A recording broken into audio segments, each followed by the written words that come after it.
Hi guys, welcome back to my channel. This is Monkey Wrench. I'm Kelly, the monkey with the wrench. Today we are back on this Allis Chalmers 716H from 1965. This is a classic tractor, complete with concrete wheels for weight. This tractor came with the ability to add a front bucket, rear drag mowers, all that kind of stuff, and she's a great old beast. Customer brought it to me a few weeks ago, and I've done a video on it already because it had electrical issues. So be sure to go back a few videos on my channel and check that out if you're interested. We started tracking down electrical problems, found out that the solenoid was no good, found out that some of the wiring was incorrect. Ultimately comes down to the owner put in a new key that he ordered that was supposed to be for this tractor. Of course, Amazon always tells you that something is for something and then things don't match up. So the wiring was all wrong. So I spoke to him, and when I got the wiring to the point where we could start it up, in the last video, got real excited, because this thing was supposed to be in runnable condition. That's why the owner went to the trouble of trying to work on it. Went to fire it up, found out it had zero compressione, no compression. So I already know what happened. I pulled the head. I already know what happened. Spoke to the owner several times.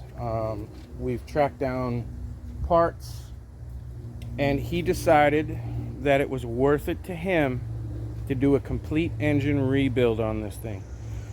Now, I don't think this thing is run in 30 years. It's been kept in a barn. It's not in huge, horrible shape. There's a lot of grease, some kind of leak in the back, probably coming out of the diff. I have no clue. He has no clue. But a tractor like this is worth a few bucks, and he's willing to continue on with the project. And he's willing to pay me to do it. He's capable of doing it. He's a little bit older than me. I think he's retired. But he's just to the point now where he's going, okay, Kelly, I gave it to you. It took you a few hours to figure out what the electrical issues were, and then it took you 20 minutes to find out that the engine was no good. And so we tracked them down. We ordered a bunch of parts, an entire rebuild kit, and then a few parts that didn't come in the kit, and they're supposed to be here sometime tomorrow. So the owner's coming by tomorrow to drop off all the parts. And it's time to get working on this big beast. So what we're going to do today, and I'm not going to do too much filming on it, is we're removing the engine to take into the shop where we can work. I'm an insomniac. I'm up all night. So we can work quietly in the shop and get this beast ripped apart, and I will be able to show you the first thing on why I know this thing is no good and why we're going to do a complete rebuild. So if you like this video, please hit the thumbs up or thumbs down. Doesn't matter to me. Give me a thumbs down. It's all the same to YouTube. Just shows interaction. Hit the subscribe button if you haven't already. In the last few weeks, my videos have started taking off, and I've already broken 500 subscribers. I'd like to get to 1,000 as quickly as possible. Share this video with your friends if you like old tractors. I got hooked on old tractors from a channel called Musty One, and from Terrell Fixes All, the pterodactyl. So my videos won't be as good as his, but we're still going to work on this. And because it's a customer, not only do I get video content, but I get paid. I don't do these projects for free unless they're mine, unless the machines are given to me. most of the stuff that you see on my channel, this is the video that I uploaded 10 minutes ago, is customer machines. So not only am I getting video content out of it, but it's also how I make my living. Stay tuned to my channel. I'm going to be putting up a video in the next few days on whether you should be buying new spark plugs all the time, and also which is better, electric weed eaters or gasoline weed eaters, the cost, how they work. I have a repair shop and I own both, and I have my preference, but we'll try and keep that out of it. So anyway, I'm going to be unbolting and removing this engine. There's not a whole lot to it electrically. This has a rear transmission and it's not belt driven. I don't know if I can get around there and show you. The deck's already been removed. I believe this originally had a deck, but right there it has a solid drivetrain. It's not belt. So I've got to unbolt that. I've got to unbolt the actual engine, take a few electrical contacts off of there, and we're going to take this thing in the shop and crack it open, and I'm going to show you why it failed and what happened. I believe this is a 1960s model. We have been having trouble finding the original information on it. So this thing is, 60, 70 years old, and it hasn't run in 30 years. So we're going to find out what we can do with it. Thanks for stopping by. See you in a minute. Okay, there's a few things to remember when you're dealing with any type of machine that has electrical wiring. Your push mowers, your pressure washers don't have any electrical wiring. But when you're dealing with anything that does, there's two things that you want to remember. First of all, take your time. Unless you run a shop like I do, and you can instinctively know from repetition to look at these things and know where the wires go, take your time. I don't care if it should only take you 15 minutes to pull all this stuff apart because it looks easy, and you get it all apart and then you got an issue because you're not putting it back together for a week or two while you're waiting for parts. You will forget, which leads me to my second point. Take pictures. Take pictures of every single thing.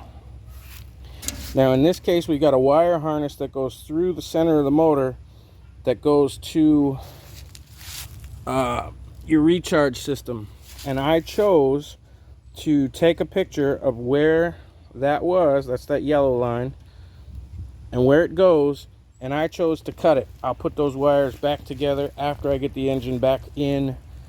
I may replace the entire line. There's a bunch of electrical stuff that I have to replace anyway, but sometimes, just to save you an hour's worth of heartache and stress, if you know you have good space, just cut the line.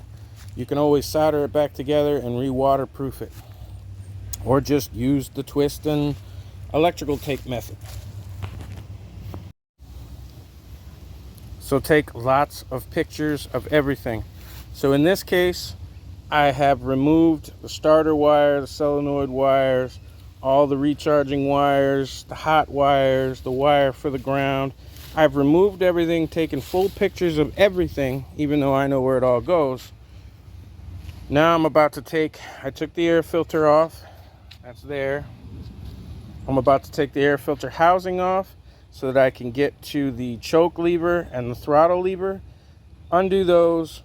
Everything else is off. I'm going to take off the fuel line, drain the fuel tank, and then we're going to unbolt the motor from the frame and from the rear drive shaft, and we're going to remove it. Now, a quick reminder, sorry the camera's shaky, I'm not in the tripod. When you remove a part from any engine, always put your screws and your bolts back in place where you took them out. In this case, this air filter housing had 3 screws right into the carburetor. Put them back. That way, I see so many people, so many channels, they take them all out and they put them in a magnetic container, a big dish or whatever. If you've been working on these things for 30 or 40 years, I mean, I've been working on these things for a long time. you know where everything goes. I can pull a carburetor apart, put it back together, leave all the parts sitting on the table, put them all back together because I know from experience. But if you're the average person that's trying to watch a video and learn how to do stuff, you are going to forget. There are going to be hundreds of steps to doing this stuff. That's why you document them all in pictures, videos, mark lines. You see how I took these two lines that belong together on the negative side of the coil? I zip tied those two lines together so one didn't get lost in the next week or two, and then I forget to hook it back up, thinking that I have everything together, okay, because I have this line hooked up, forgetting that one, the tractor won't start, and it takes me 3 days to figure out why it won't start and where that extra loose wire went. So mark them with tape, use zip ties if you can to hold like wires together that go to the same places. Put your bolts and screws back where they belong when you take them out, always, so you don't lose them and you remember exactly where they go. Whew, I just wanted y'all to see the nasty mess that's come out of that tank. And the smell is undescribable. That is some nasty gas. Let me see if I can get that back off real quick. Oh, looks like that was all of it. That, my friends, is some nasty dinosaur juice. But, you know, you got to do it. And when you're rebuilding an engine, see, they put a brand new carburetor on. When you're rebuilding an engine, don't leave any stone unturned. That fuel tank's coming out and it's going to be flushed out, and it needed it. Okay, now this is where it's important to have already checked to make sure that all of your wiring has been disconnected, your drive shaft, everything. This is an old cast iron motor and it's going to weigh well over 100 pounds. It's held onto the frame by 4 bolts with nuts. It bolts right through the frame in the 4 corners, and it's held onto the drive shaft by 4 bolts. Now you only have to take 2 out to disconnect it from the engine. So I took those 2 out. Remember, put all your sleeves and everything back together. And we're gonna see at age 50, after 2 heart attacks, if I still have what it takes to lift one of these sumbitches out. It's a flat bottom motor, so you don't have to worry about laying it on the ground. It doesn't have a shaft coming out the bottom. Let's just see if I can get this buck nugget out.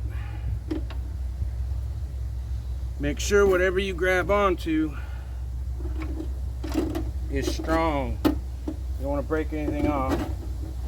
Now I got all my throttle cables and everything else out of the way. I wish I could get that stupid gas tank out of the way. It's a pain in my ass. But let's just see. Oh, shit. Whew. Get a teaspoon in case you drop a nut on the floor. Get a hernia lifting those things. I used to shrug 150 pounds in each arm just to get my shoulders built up. That is over 100 pounds. And that's what she looks like. Now, obviously it's been in there for decades. So that whole pan is just thick and covered in dirt and dust and rotten crap and oil. So that's all gonna get cleaned out. Well, you see 1, 2, 3, 4. The engine bolts right through that pan. And then there's the drive shaft. I took 2 bolts out, disconnect it here, and that's just the easiest way to do it. There's my throttle cable and my choke. All the wires are self-contained. I disconnected everything that was connected to the tractor, took pictures, marked wires. Now we're gonna clear space in the shop and get this thing up on the bench. The head's already unbolted, ready to come off, and I'm gonna show you why this thing blew up.